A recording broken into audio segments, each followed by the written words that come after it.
Hey, this is Karen Elizabeth. Happy Sunday. I hope you're having a great day today.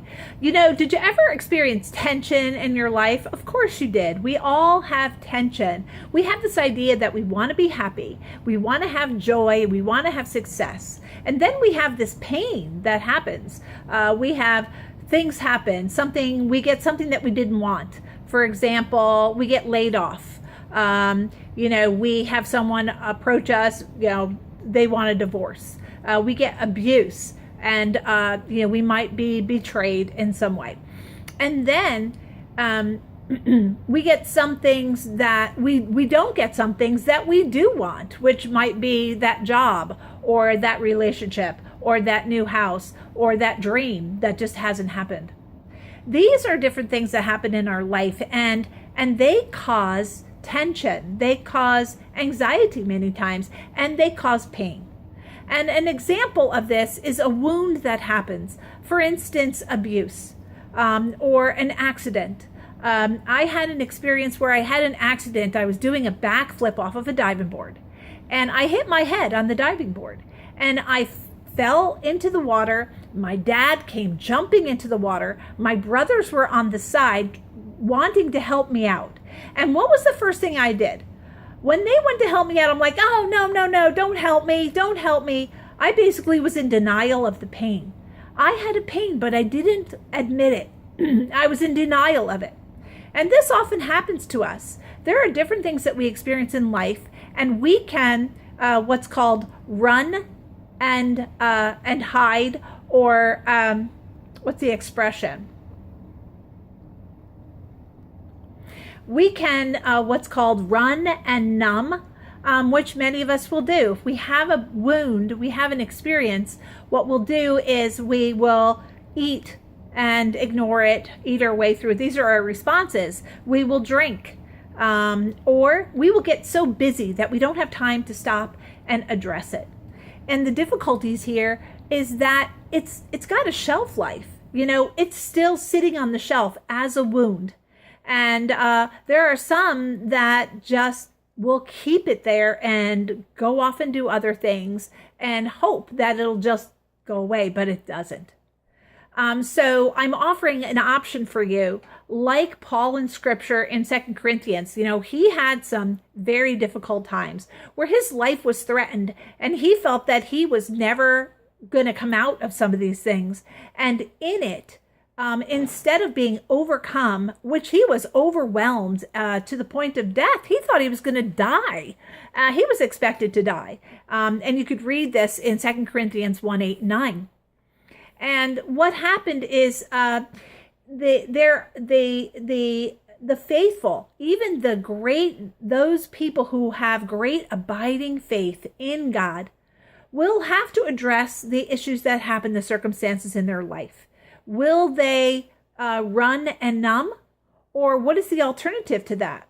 They're just, to stand and to face it and to admit it. And there's a term that's used. Let me just look for that in my notes. The point is that the heartache is still going to be there. And that we need our pain instead of to, run from it. We need and what the Scripture talks about is to be able to rely on God, and God can transform that pain. In other words, we need our pain to be redeemed. And instead of in our life asking God to relieve us of which many of us do, relieve us of the pain, help us to have this best life where nothing bad happens, that's not life. That's not true life. But what God says is rely on him, and he will redeem and transform your pain for the good. So those who run and put it on the shelf and hide from it, that wound is festering. We know that once we take a wound and we expose it to the air, we air it out. And that's what people say, they air their problems. They air their problems because that is a way of taking it from inside and sharing it, so that you're stating the truth about it. When you state the truth about something, you're just basically stating the truth about it. And now it's aired. Now you can decide what to do about it.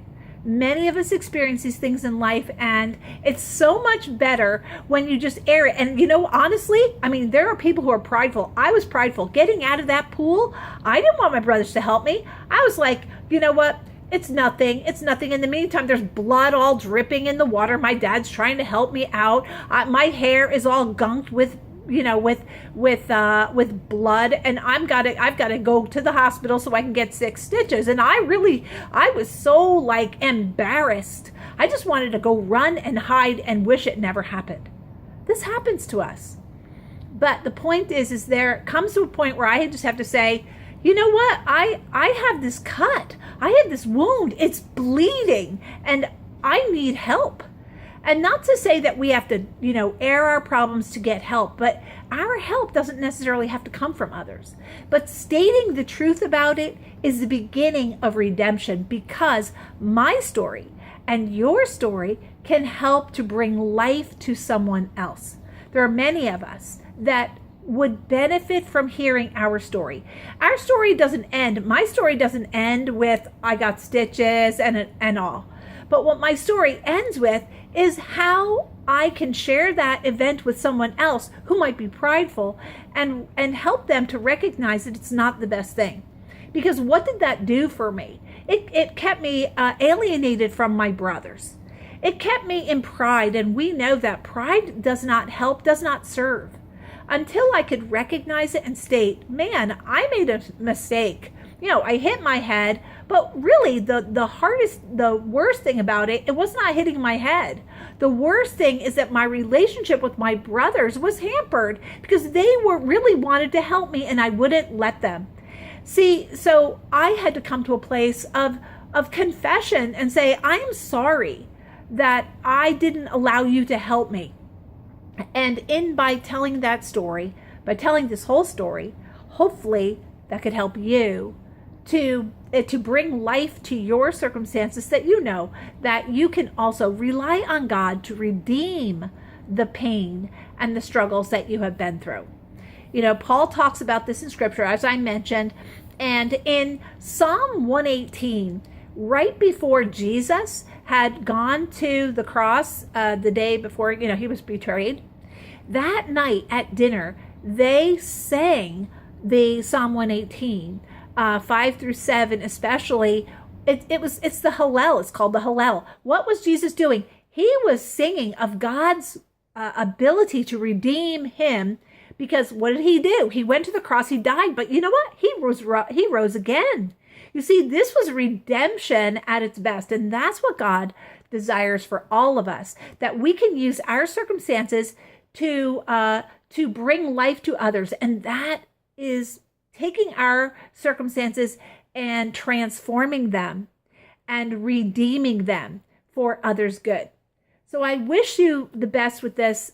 Take it as you would like. I pray that you have a wonderful Sunday. And if you want me to share more about this, or you just want me to pray with you, or whatever I can do to serve you, please message me here at this video, wherever you find it. Thank you. Have a wonderful day. This is Karen Elizabeth, and there's more at my Christian Bible Quotes page, and also my Karen Elizabeth Live on Facebook. Have a great day.